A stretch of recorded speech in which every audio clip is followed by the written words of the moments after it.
Welcome to Bible Talks. I'm Nathan Clark. And I'm Seth Merritt. And we're so grateful for this opportunity to be able to come and open up the Word of God. We are grateful for your investment in us with your time and with your energy and enthusiasm. And we just ask and pray that if you like our show, please make sure that you subscribe to our channel and share what you see, those things that you find beneficial for others to help us grow. That's we do not have to invest in us and financially at all. The best investment you can make in us is just your shares and your likes. And make sure that you do find us on YouTube and subscribe to our channel, and also our website, which is shepherdspeaceministries.com, and find all the other tools that we may have available for this ministry. Well, Seth, good to see you this week. Good to see you. How you doing? Doing okay. All right. Well, the question that we have here today, we'll just go ahead and get right to it since we seem to go over easily. Maybe we'll. We are good at that, aren't we? Yeah, we are. Yeah, it's all right. And no one's complained yet, so we'll just keep hoping and praying that everyone's just tolerant of our windedness. The question we're going to look at today is political in nature. As we're coming into the election season is here. Mm-hmm. The debates are going to be starting up soon. And we're already having the Democratic convention is over, and the Republican convention is in full swing. And so I think the question that we're got at hand is just going to be very relevant for the next couple of months of Christians' lives. And so the big question that we have here today, which is not an uncommon question, I don't think. For some, it's kind of a no-brainer. For others, it's not. And so, well, let's just dig right into it. The question that was posed, and has been posed by many people, so I'm not going to quote anything because it's kind of a common thing, is can Christians vote at the Democratic Party? Now, when I say that, we use these labels, and I get that they serve a purpose. But the Democratic Party 100 years ago is not the Democratic Party today. No. The Democratic Party 50 years ago is not the Democratic Party today. And I think for a lot of people, and maybe even Christians, some of these old Democratic voters that are good, God-fearing individuals may be stuck in a time. Mm-hmm. So I really am leery of using the label Democrat, but rather the people and the principles that the Democratic Party currently represents. 50 years from now, they may be the greatest party that America has to offer. We just don't know. You don't know. But no one in 1875 could have ever imagined that the Democratic Party would stand for what it is now. Oh, they would roll over in their graves. They wouldn't have had any. I mean, you couldn't have told them about it. No, absolutely. So we're not necessarily attacking the Democrats or the Democratic Party name per se. But what we want to look at today is what they represent today, the candidates that they are putting in, and what they stand for. Is it an option? Is it a moral option? I know it's all, we all have freedom to sin or not to sin. Well, that option's always out there. But is it a moral option for a Christian to vote for the current Democratic situation? Well, I think the short answer to that, in my opinion, is absolutely not. Okay. You can look at their public. I mean, we're not theorizing. They're publicly stated positions.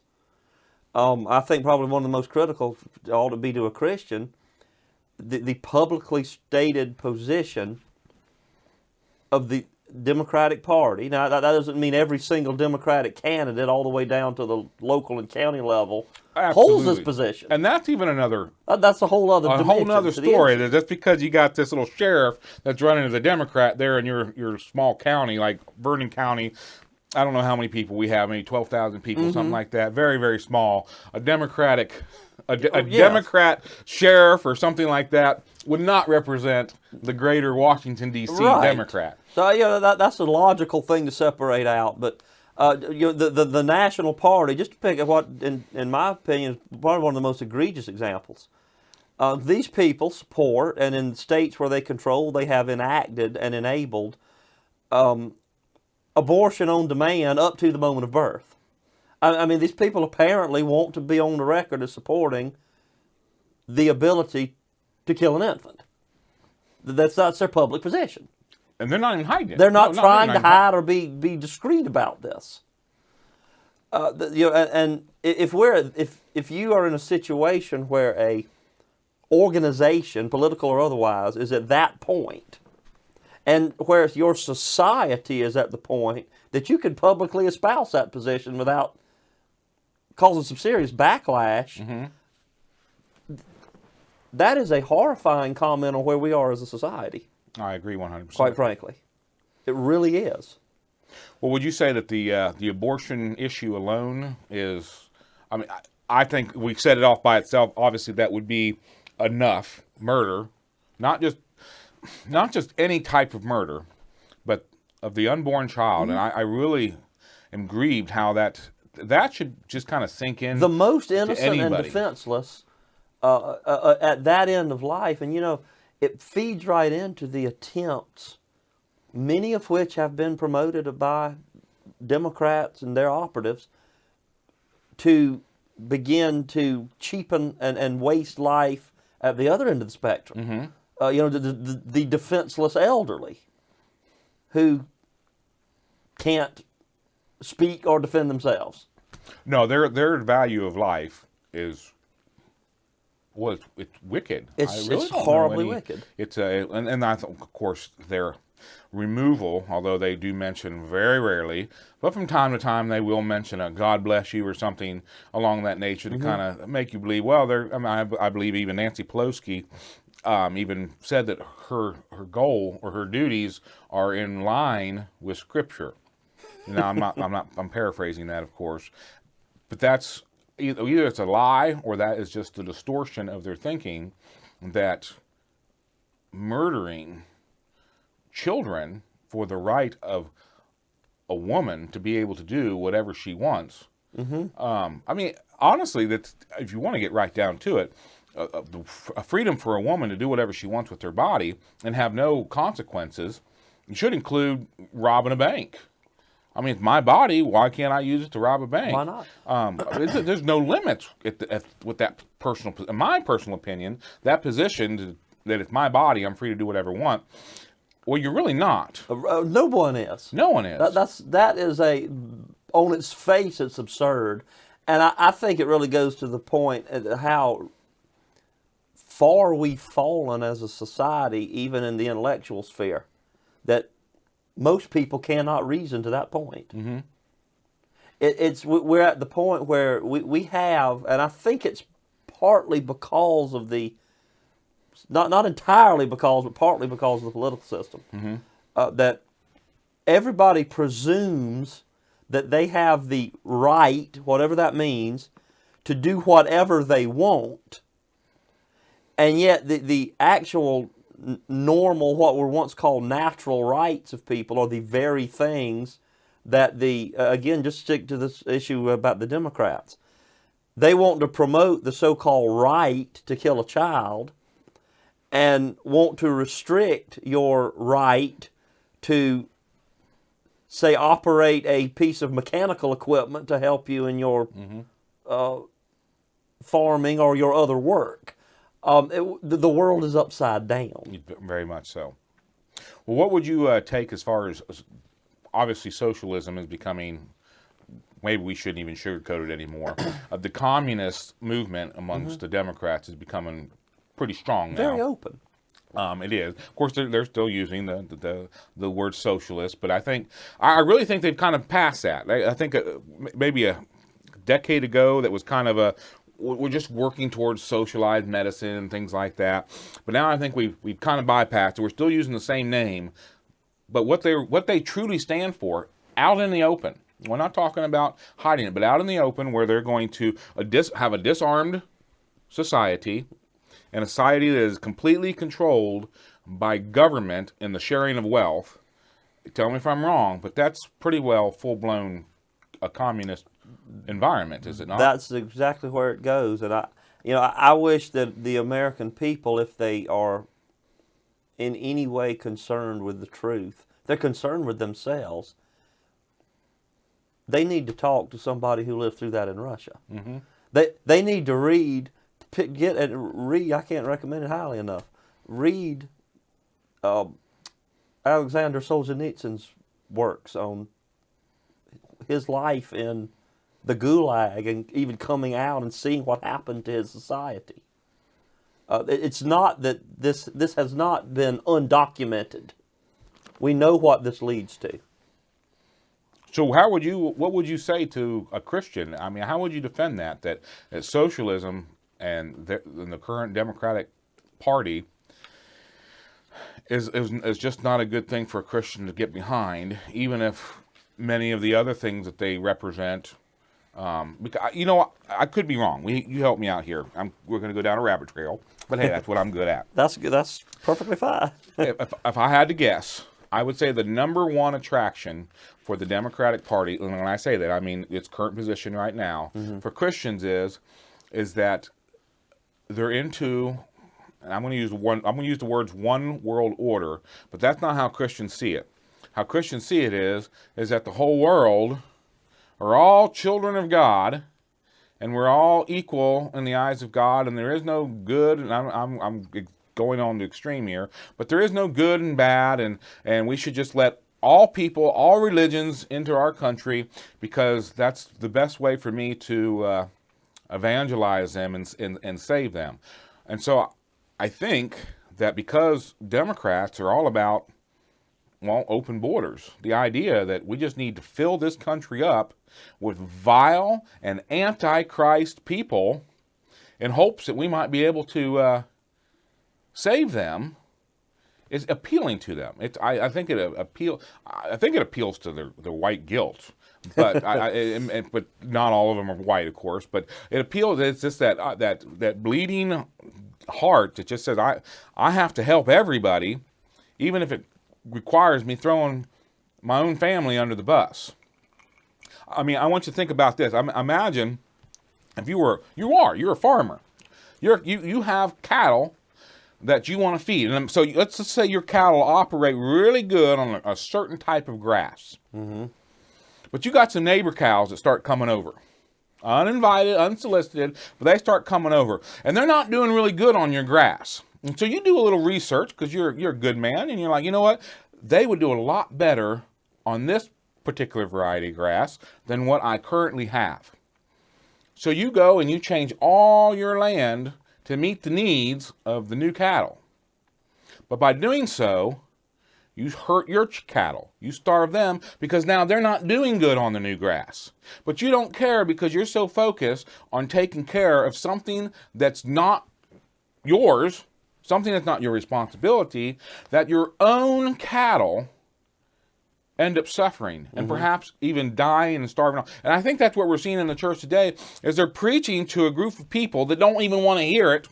They're so focused on get Jesus, which I'm not arguing that at all, but they don't want to feed, after they got a congregation full of people that have Jesus, they don't want to start feeding them good food. They want to start entertaining and try to bring in more people and try to open the doors and try to go down the street and pull these people in. They don't want anything to do with it. They're not letting the Holy Spirit fill the church.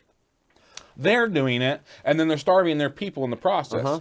Maybe go ahead. No, I think you're onto something, because the Scripture says, and all of these things are so tied together, because the Scripture says the love of money is the root of all evils.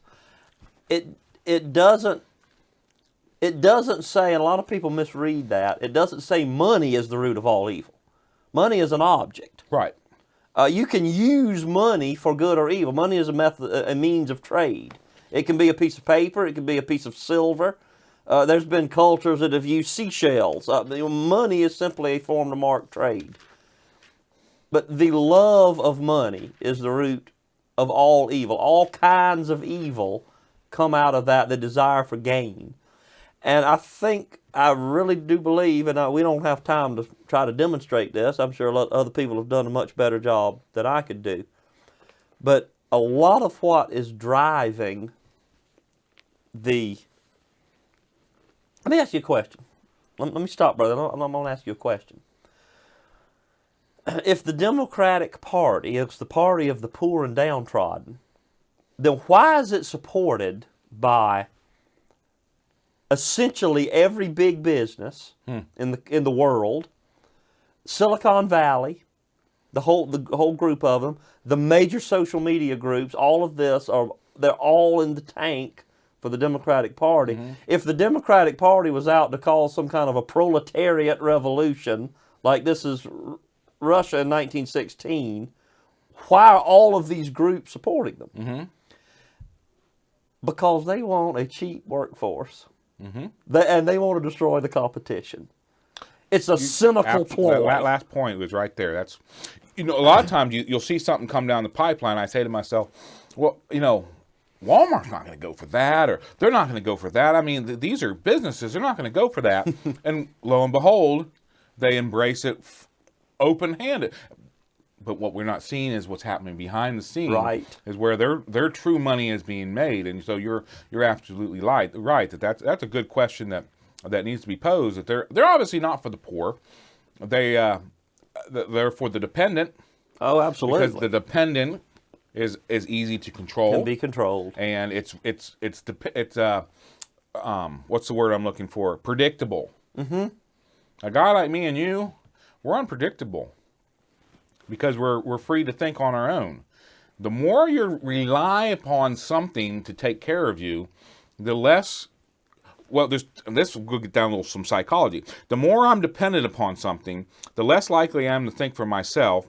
One, because thinking for myself might cause an environment that makes me uncomfortable. Imagine if if I need person A to take care of me, and I think about person A and realize person A is not a good person, and person A is doing a lot of bad things, and person A really doesn't represent my moral position, then I'm going to start feeling bad about being reliant upon person A. So the easiest thing for me to do is not see person A as anything other than a wonderful person, and I don't want to hear the story, and that would explain why a lot of the arguments that you have with liberal individuals goes emotional instantly, because they're not really interested in the fact they're emotionally invested in that entity meeting their needs in some way or another, and it puts them in a desperate state. Yes, it does. And I also think I've had this exact argument with a number of people that we call liberals today, and that's just the word that our language has developed. They're really not. You said what they are. They're socialists. They are. Or communists. And there's different degrees of that. You can be a violent, militant communist, or you can, I suppose, theoretically, you can be some type of person that thinks, if everybody would just pitch in, everything would work out, and they don't want to hurt anybody. That person might just be ignorant. That's just simply not the way human beings function. Right. Even if we want them to function that way, that's not the way it works. You have to deal with the world as it is. And when you get right down to it, what these types of people are saying is what you have I have a say in your property. I have a say in your life and your property, and at least some percentage of it belongs to me to dispose of as I see fit. And not just your property, but your intellectual your thoughts.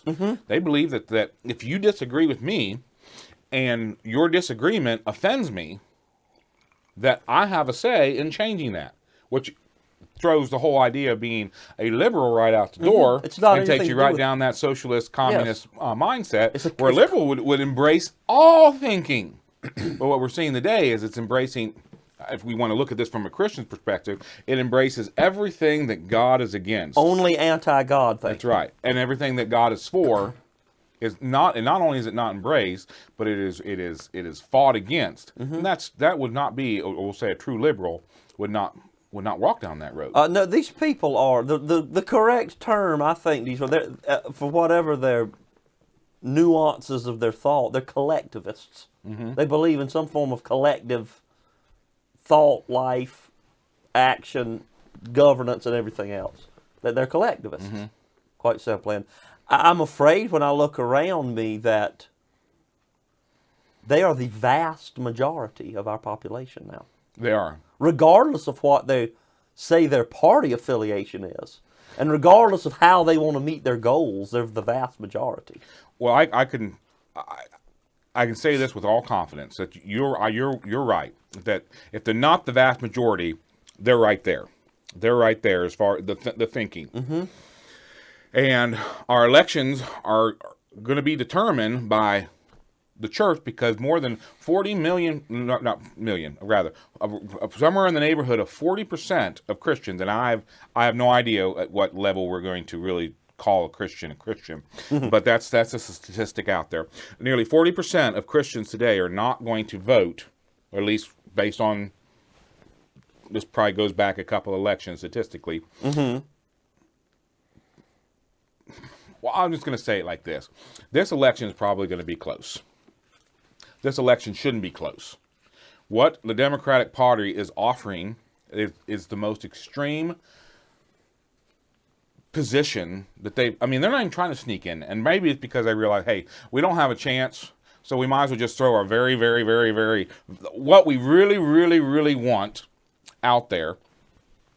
And then if we get it, and we have no reason to apologize or look back, we're able to move forward without any, having to dance around anything. We got what we wanted full bore.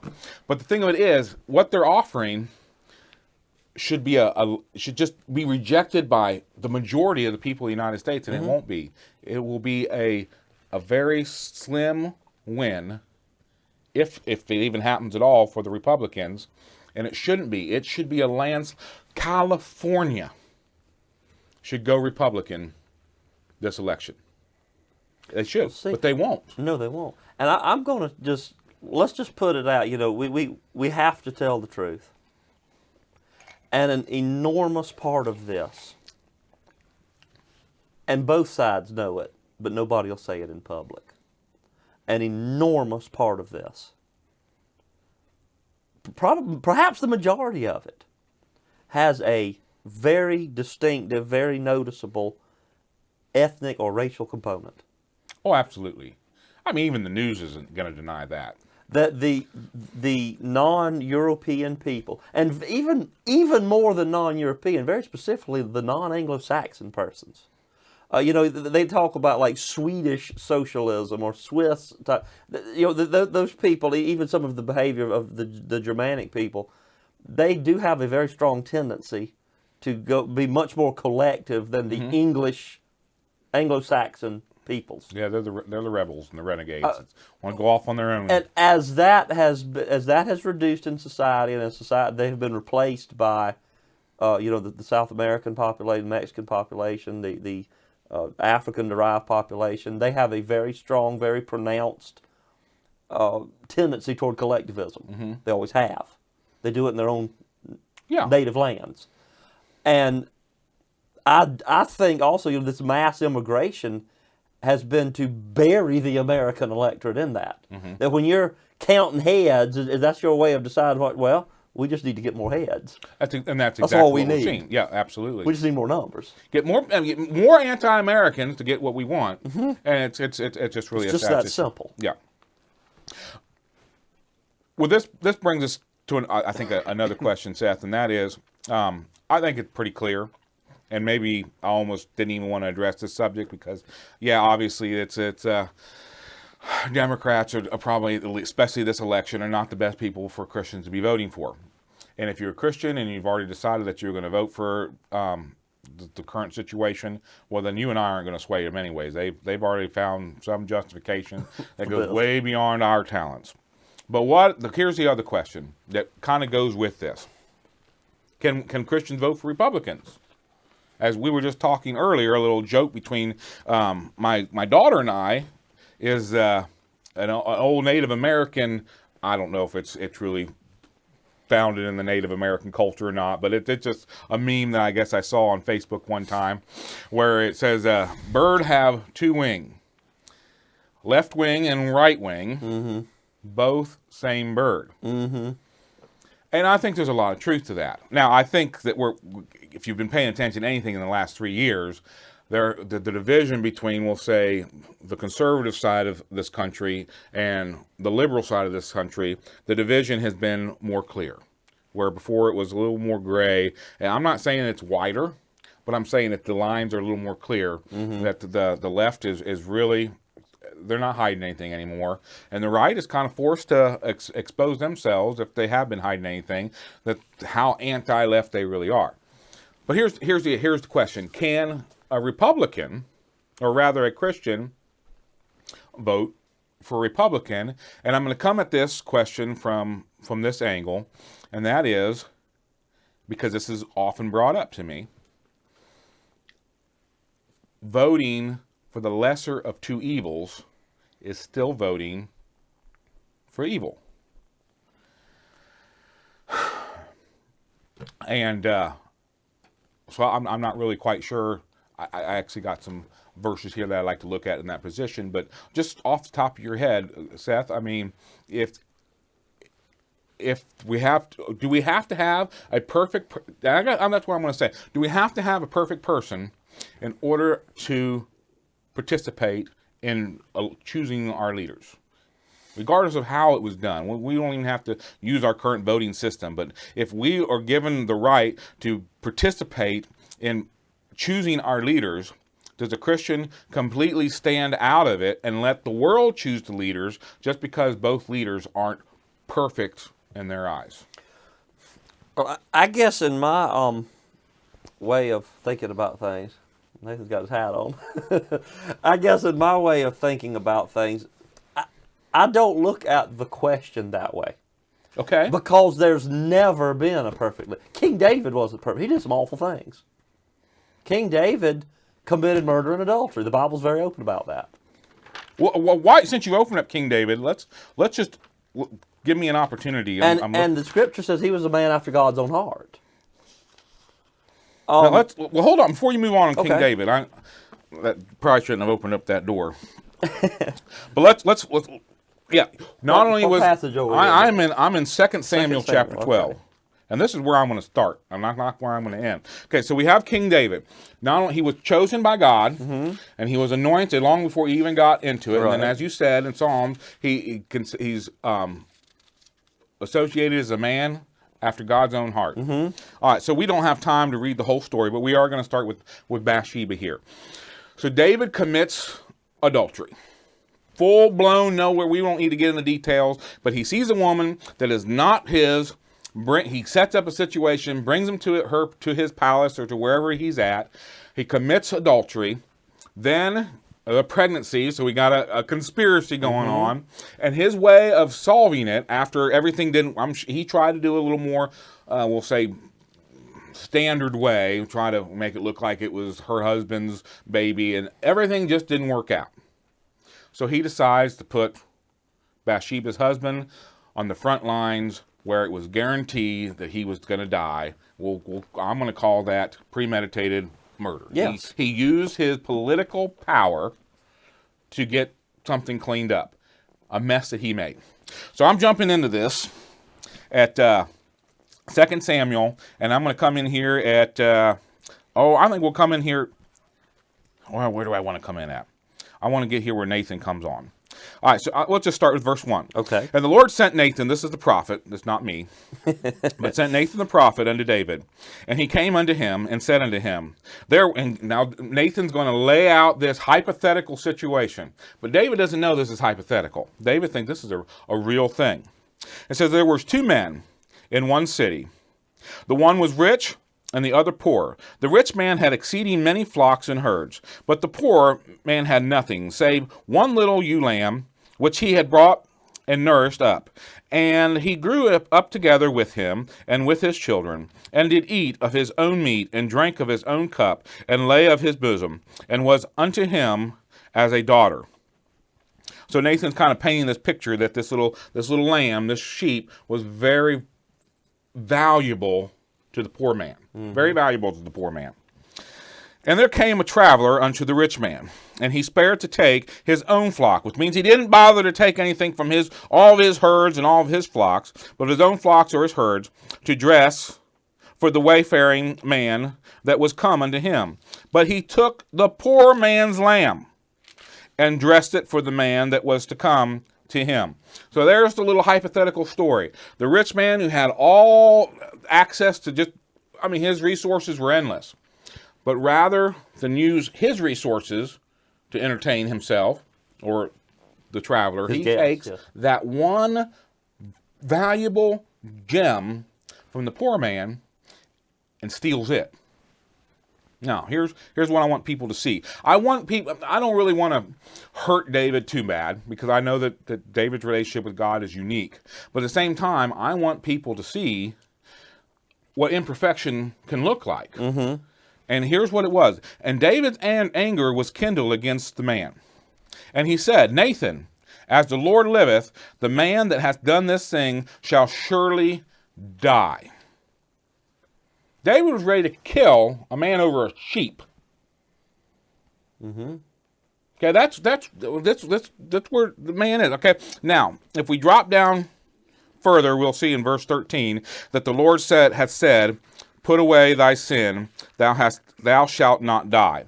So God is determined that David is not going to die. But here's what I want everyone to see here: nowhere in this verses did David say, I should die. He wanted to kill the hypothetical man, but he never said, something should happen. Nowhere did David do anything to himself. He took zero responsibility. God ended up taking his child, but that was God. But in the end, you show me one place where David takes physical responsibility for his actions. No, this is United States politics 101. Sweep it under the rug. Yes, bad things are going to happen. Yes, God's still going to intervene, but the people did not know about this. This was all conveniently swept under the rug. We're talking about adultery and murder in the White House. David, and as a man, there is no more imperfect. I mean, you can't make up. I mean, what could happen right now in our government today? What could Donald Trump do right now that would even come close to what David did right here? And then if we move over, David had another little thing. Maybe I'm going to skip through that and paraphrase it a little better. But later on, David has a situation where he is enticed to count the population of his military-ready men. Mm-hmm. And Joab explicitly tells him, you don't want to do this. Because God has multiplied your numbers 100-fold, I believe is the word that he used. It says, why do you want to walk down this road of knowing exactly how many people that you have that can go to arms? And David said, I don't care what you say, we're going to do it. And right after the census was taken, David's heart fell and he realized, I've messed up. And so a seer comes and communicates to David that, this is in 2 Kings, or rather 2 Samuel 24. I'm in Kings. 2 Samuel 24. The seer comes to David and gives him three choices. Here's the choices that he had to pay for the mistake that he made. So he had some poor leadership. He made a bad call. It's not the end of the world, but he made a bad call. But here's what I want people to see. It's not that he made a mistake. It's what he's doing. This shows the true heart about a person, is after their mistake has been revealed, what are they going to do with it? So the mistake is made, and so here's the choices that he was given from God. He says, you shall have 7 years of famine come unto thee in thy land. That was option number one.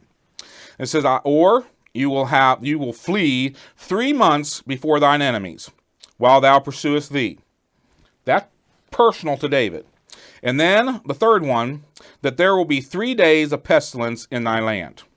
Now, it says, now advise me. Now here's the choice that David takes. David chooses one that is not specific to him. In fact, he doesn't choose at all. In those three things, and maybe there's theologians that are smarter than me that are seeing something different, but here's what I see. I see hidden in those three things one that David takes full responsibility for. He's not going to die. It just says that you will be pursued by your enemies for 3 weeks? Did I read that right? 3 months. 3 months. That's right. Yeah. 3 months, you're going to live a life of inconvenience. Terrible inconvenience, maybe. I don't know, maybe terrible. Or you have 2 others that involves the people of your land. David, if I read this right, it looks like that David says that I don't even want to make this choice. It says, and David said unto Gad, I am great straits. Let us fall now into the hand of the Lord. So he just says, you know what? I'm not going to choose at all. I'm going to let the God choose. Mm-hmm. The choice was clear for David. I messed up. It's not the people's fault. It's my fault. I need to be the one that's going to be chased for 3 months. Then he comes up with it. And then I know this to be true because here's what it said. It says right here, it says, for his mercies are great, and let me not fall into the hands of man. He said, don't let people get a hold of me. We need to just, he's almost sounding like he's righteous in his thinking, but he's not. He's saying, I don't want to fall into the hands of man. So I'm going to just go ahead and I don't know if he made this choice. It kind of appears to me he just kind of step back and says, I'm afraid to make this choice. Am I right here, or did I get that wrong? But I think he is afraid. When he said, I am in a great strait, that is, I think that's what that indicates. Now, in verse 14. With all that being said, if we go to, and as you already pointed out, but if we go to the Hebrews, and this is Hebrews 11. That's a very famous chapter, the chapter of the faithful. Mm-hmm. David is mentioned. And let me just read what we got there. So in Hebrews chapter 11, we have a whole list of people that God said that really carried great faith. And verse number 33, and it says, and what shall, after God has gone through all these, he's gone through 30-some verses of individuals and the great things that they've done, then he adds to it, and he says, what shall I more say? For the time would fail me to tell of Gideon and of Barak and of Samson, and there's another one we could look at, Samson, mm-hmm. and Jephthah, of David also, and Samuel, and of the prophets, who through faith subdued kingdoms, wrought righteousness, and obtained promises, stopped the mouths of lions. So David, he made it in Hebrews chapter 11. So despite all the bad things that he did, he also had a whole bunch of good things that he did. Mm-hmm. But here's the question. Now, I know a whole bunch of people out there that would say, well, I'm not going to vote because I'm not going to vote for the lesser of two evils. But if King David was to run for president this fall, they'd be out there voting for him. Yet that's the man they'd be voting for. But they wouldn't care about that. And so my question is that David, he did some pretty wicked things. But he didn't necessarily stand for those wicked things. And he did a lot of good things. And it's not like he was promoting adultery. He wasn't promoting murder. I don't know. I might be going down a really rocky road here. And this is me, and then I'm going to let you take it because I know you've got a lot of wisdom in this area. Oh, I don't know about that. But when I hear someone say that I can't vote for the lesser of two evils because I'm still voting for evil, when you ordain a minister into a church, you're ordaining, well, hopefully, you're choosing the lesser of two evils. But you're still ordaining a very wicked, fallen, and evil man because we all fall short of the glory of God. There is nobody in the world today that we have a pool that we can choose from that is going to fit the criteria of something other than the lesser of two evils. They're all going to have evils either in their heart or in their lives, as we saw with King David. But King David could still be used as a mighty tool in the hands of God. Mm-hmm. So there's my position. Well, I think, and this might just be me, and I might be the only person in the world that thinks this way. I think part of our problem comes in with this, in our modern world, and this probably may not have been a problem 200 years ago or 500 years ago. I don't know. I didn't live then. But, the very famous chapter, Romans 13, tells us that that is talking about some person who is in charge, whether it be in the day Paul wrote, whether he was talking about the emperor, whether he was talking about a local governor, whether he was talking about whatever he's talking about. He tells in verse 4, he is the minister of God to thee for good, but if thou do that which is evil, be afraid, for he beareth not the sword in vain.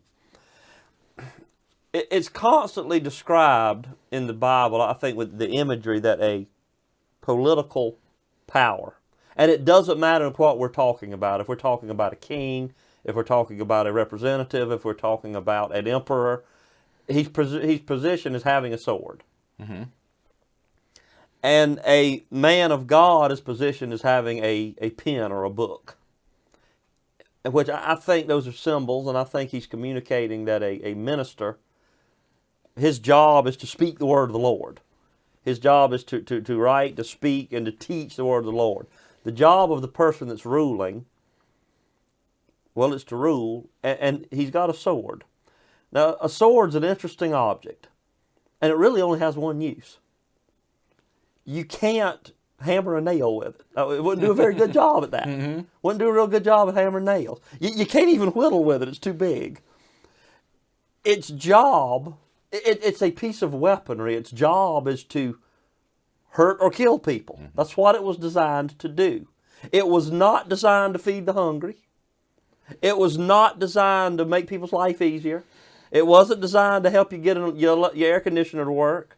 It wasn't designed to help you get electricity to your house or any of these things that our modern world associates with government. Its only function of that tool that is consistently presented as being in the hand of a person in some position of political power is to punish and prevent evil activity. That's the proper use of that tool. As a instrument of violence to punish and prevent, to punish evil and to prevent further evil from occurring. I agree. That's the proper use of the tool.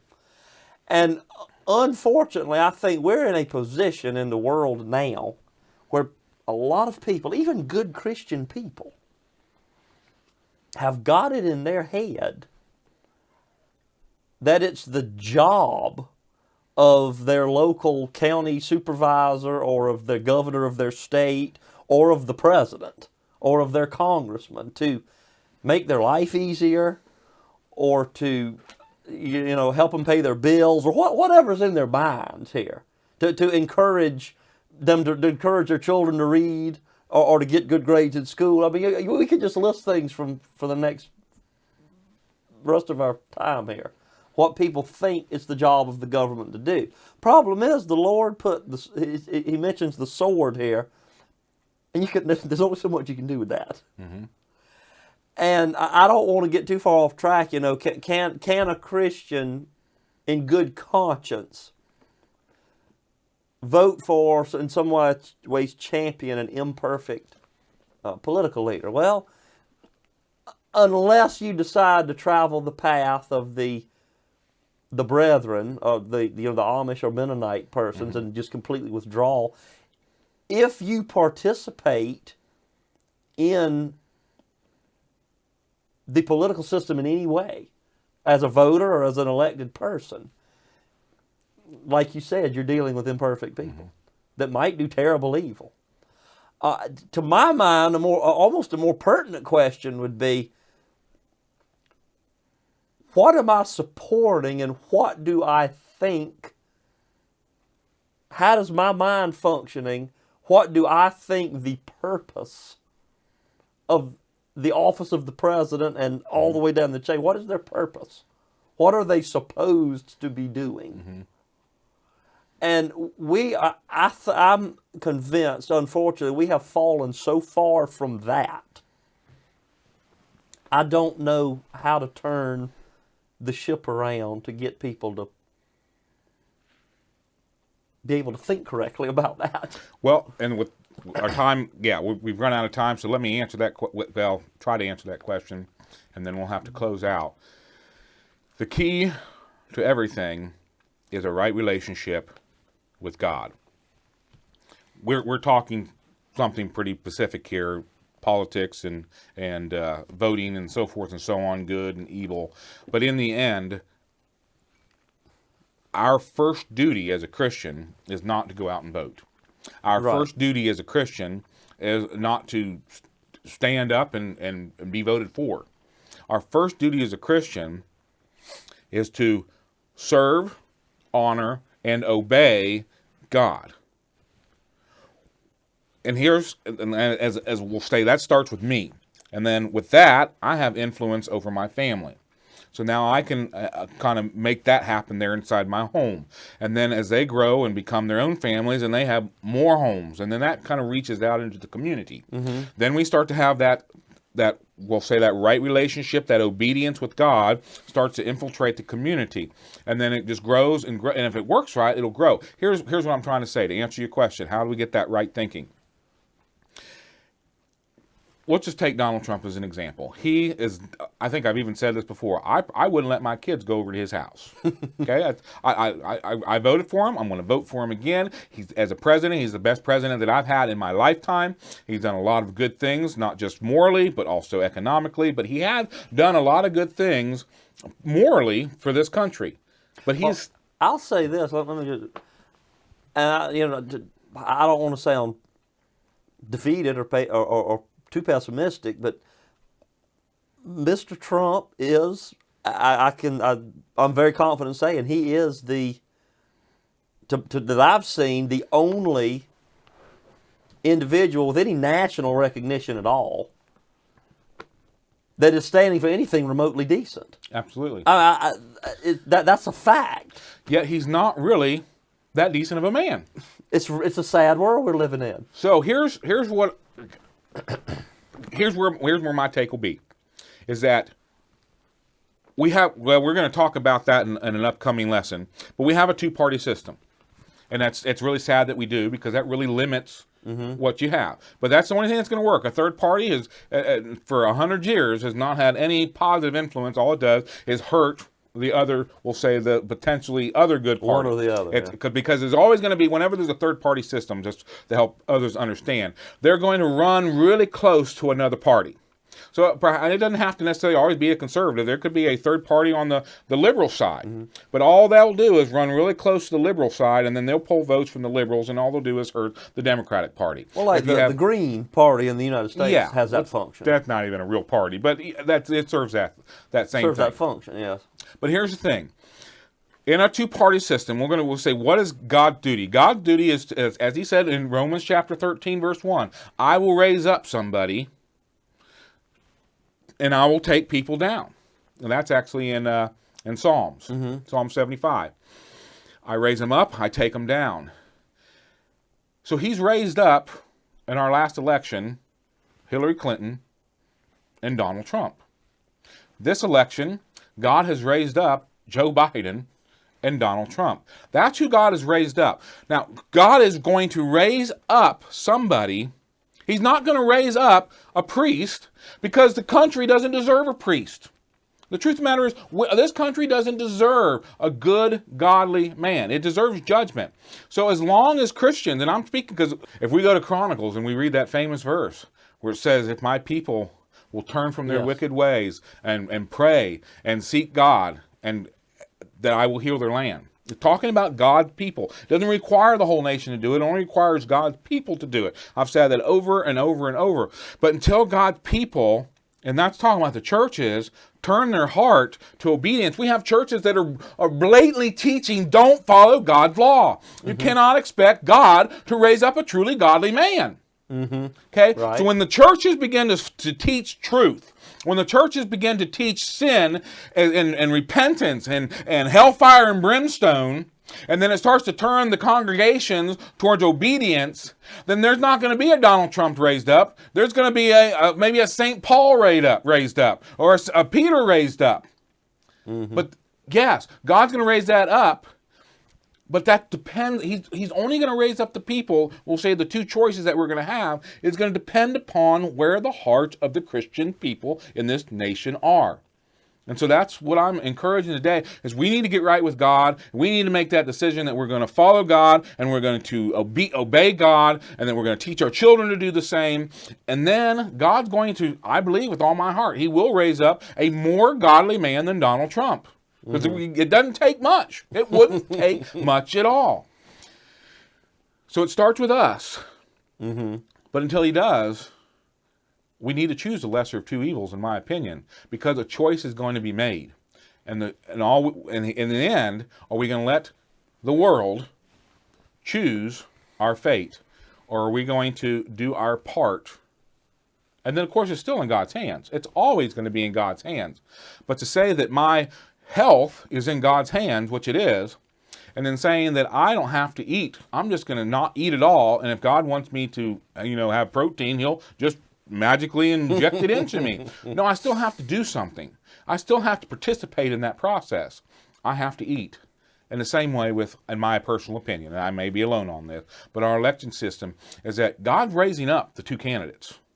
He's raising up the lesser and the greater of two evils. And then it's our job to do the very best we can to choose between those lesser of two evils. Because if we don't, then the world will. And in my personal opinion, if Christians, if 100% across the board, I think a lot of times we don't think about that, but if all Christians were to vow today, I am never going to vote again. Where would let's say we did that 20 years ago. Where would our country be today? If all Christians said, I'm not going to vote ever again, 20 years ago, can we imagine? I mean, maybe I'm wrong. Would we still be like this? Or would we be looking at communist Russia already? That's probably an impossible question to answer. It is. I mean, it was unfair. But I do think that, God is ultimately in control. And I'll even go a step further. I'm going to say that God is in such control that he will turn the hearts. Even though we have a bunch of people that says, well, I'm not going to go out and do anything. He's firing up other hearts to do his bidding. Why don't we just want to be part of that? Why don't, maybe I'm getting sidetracked but I am getting sidetracked. So there's my thoughts on that here, Seth. If you don't have anything else you want to say before we close it out. I think we've run pretty close to an hour. We might ought to. All right. Well, we appreciate everybody's time here, and politics is probably not, at least not my expertise. Seth here, he's a pretty good historian, so he comes at some of this stuff from a good, solid historical background. But we're not politicians, and we're not newscasters, and we're just normal people that are just trying to navigate the moral society, the immoral society that we have before us, and the best that we know how. We're to live in the world, but not of the world. Nonetheless, we don't want to, in my opinion, play any role in corrupting the world any faster than it has to be. And if you have children and grandchildren, of course, that makes more sense as you think about it. God's timing is perfect, and if God's called you to do something, and don't reject it just because you can't find a perfect leader. But in the end, don't take my word for it. Don't take Seth's word for it. Get in your Bible, read, determine what right and wrong is for your life, because in the end, that's where it all has to start. The role that God plays is unmatched. And to change his heart requires our heart to be committed and obedient to him. Mm-hmm. And from there, it's nothing. It's all up. I mean, it's just all roses and sunshine from there on. Well, God bless you, and I hope you've gained something from this. And we'll see you next time. Amen.